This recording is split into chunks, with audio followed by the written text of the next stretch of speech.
Welcome back to my channel. Hello friends, कैसे हो आप सब। आशा करती हूँ आप ठीक होंगे, स्वस्थ होंगे, हैप्पी होंगे और अपने कार्य में बिजी होंगे। अफसा के गार्डन में एक बार आपका फिर से स्वागत है दोस्तों आप कैसे हो तो मुझे कमेंट में ज़रूर बताइएगा। और गुड इवनिंग। ये वीडियो होने वाली है दोस्तों प्लांट शॉपिंग के बारे में, जो मैंने शॉपिंग की है और बहुत छोटी सी शॉपिंग की है मैंने दोस्तों। तो चलिए आपको मैं दिखाती हूँ।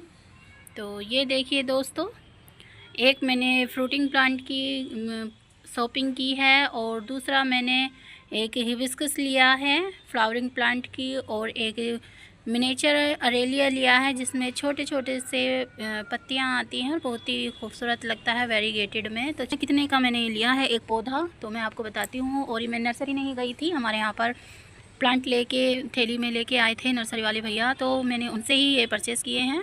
और भी काफ़ी सारे प्लांट थे लेकिन उन पे ज़्यादा फ्रूटिंग प्लांट थे तो मैंने इसलिए यही प्लांट लिए हैं जो कि मेरे पास नहीं थे। और एक गुआवा का प्लांट मेरे पास पहले और भी था तो उसे मेरा बंदर ने तोड़ दिया। हमारे यहाँ पर बंदरों का बहुत ज़्यादा आतंक है और बंदर हमारे यहाँ पर प्लांट नहीं छोड़ते, तो इसलिए ही मैं फ्रूटिंग प्लांट नहीं लेती। लेकिन मेरा बंदर ने एक गुआवा प्लांट ख़राब कर दिया था अमरूद का, और वो ग्रीन वाला प्लांट ग्रीन अमरूद आता है उस पर, वो थाई वैरायटी थी और बहुत ही अच्छा फ्रूट देने वाला प्लांट था। काफ़ी बड़ा मैच्योर हो गया था, 1 साल पुराना प्लांट हो गया था मेरा वो।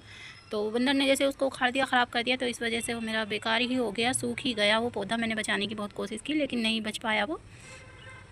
एक ग्रो बैग में था इस वाले में।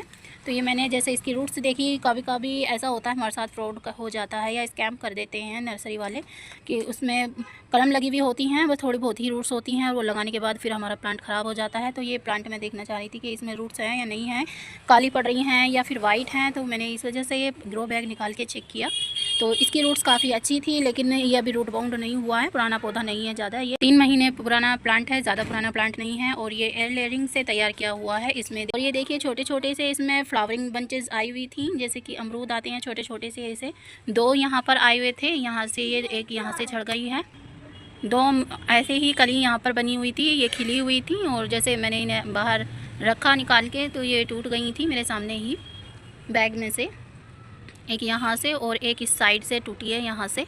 तो दोस्तों ये 3 इसमें और आई हुई हैं और एक ये फ्लावर जो खिला है ये सुबह के टाइम ही खिला है। अगर एक साथ दोनों खिल जाते तो मैं इसको पॉलिनेशन कर देती, क्योंकि इसमें ये वाला फ्लावर सुबह खिला है। और देखिए 2 कली इसमें बनी हुई हैं और तो मैं इनको हटा ही दूँगी, अभी मुझे इसमें फ्रूटिंग नहीं चाहिए।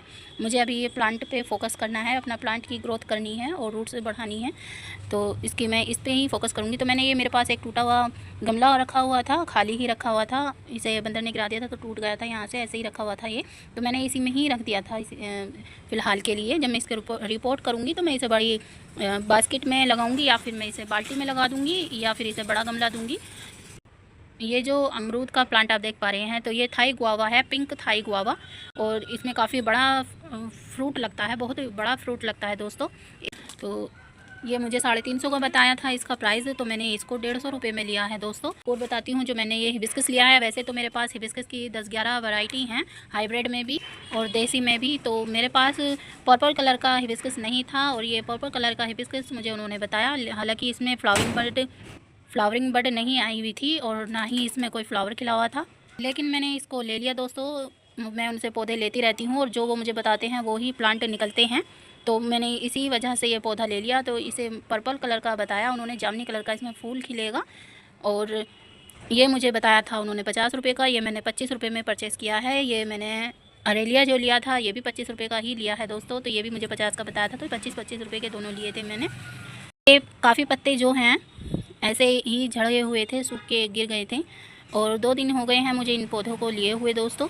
और ये प्लांट जो है काफ़ी अभी इतना पत्ते नहीं हैं इस पर, लेकिन ये काफ़ी अच्छा हो जाएगा जब मैं इसकी केयर करूँगी, इसे गमला दूंगी तो ये अपने आप ही फिर अच्छे से ग्रोथ करने लगेगा। तो दोस्तों मेरी आपको ये छोटी सी शॉपिंग कैसी लगी तो मुझे कमेंट्स में ज़रूर बताइएगा। और हाँ दोस्तों, आप जब भी न्यू प्लांट ख़रीदें, कोई नर्सरी से लाएं या फिर घर से ही कहीं से लेके आएँ, तो आप अपने गार्डन में इनको 3-4 दिन रखिए और फिर जब उनको रिपोर्ट करिए तो अपने प्लांट को, कोई भी फ्रूटिंग प्लांट हो या फ्लावरिंग प्लांट हो, तो अपने गार्डन में उनको एडजस्ट होने दीजिए, क्योंकि उनको नया नया वातावरण मिलता है और आप आगे ही उनको फिर रिपोर्ट कर देते हैं तो वो फिर आपके गार्डन में रुक नहीं पाते हैं, टिक नहीं पाते हैं। तो पहले आप उनको एडजस्ट करिए, 3-4 दिन ऐसे ही रखे रहने दीजिए अपने प्लांट्स के साथ।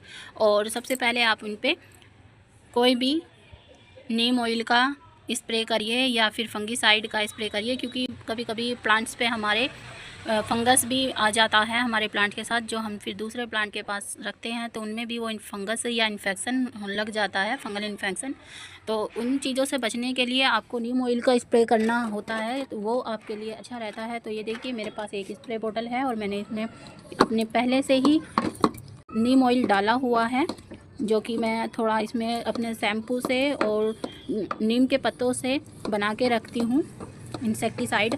तो वो अब मैं इस लिक्विड के तौर पे डालती हूँ, तो इसे मैं इस तरीके से स्प्रे कर देती हूँ, जिससे कि अगर हमारे प्लांट पे कोई भी कीड़ा वगैरह हो या इंसेक्टिसाइड हो या कोई भी इन्फेक्शन हो, कोई भी फंगल हो, कुछ भी हो हमारे प्लांट पे, तो वो अच्छे से क्लीन हो जाए और हमारा ये पौधा अच्छे से फिर सरवाइव करे। ग्रीन या फिर वाइट कलर के एफिड्स होते हैं तो वो सब ख़त्म हो जाते हैं, उनका सब काम हो जाते हैं। एक तो प्लांट डस्ट क्लीन हो जाता है और दूसरा हमारा एफिड्स क्लीन हो जाता है, कोई भी इसमें इन्फेक्शन नहीं होता है, ना ही फिर हमारे प्लांट अच्छे से एडजस्ट हो जाते हैं हमारे गार्डन में। तो आपको ये वीडियो अच्छी लगी तो मुझे लाइक करिएगा, कमेंट करिए और happy gardening. Thank you so much हमारे साथ यहाँ तक बने रहने के लिए।